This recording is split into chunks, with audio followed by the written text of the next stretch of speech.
서울의 주택 거래가 9.13 부동산 대책 이후 크게 줄면서 5년 만에 가장 적은 수준을 보였습니다.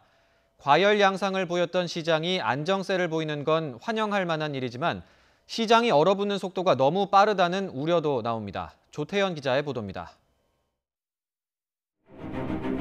올여름 과열 양상을 보였던 서울 부동산 시장. 좀처럼 안정될 기미를 보이지 않자 정부가 칼을 빼들었습니다.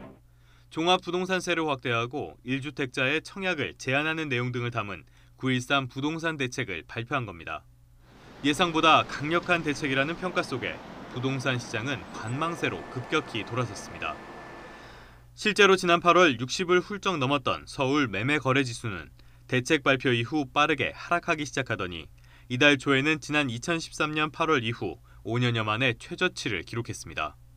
상황이 이렇다 보니 매수자와 매도자의 우열을 따지는 매수 우위 지수 역시 급락해 집을 팔려는 사람이 훨씬 많은 시장으로 모습을 바꿨습니다.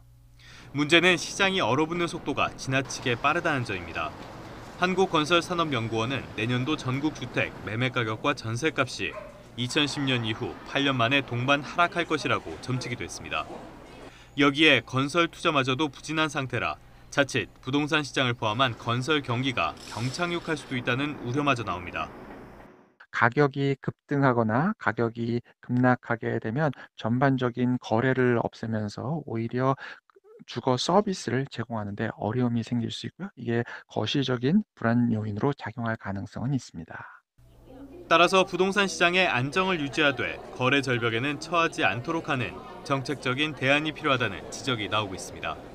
YTN 조태현입니다.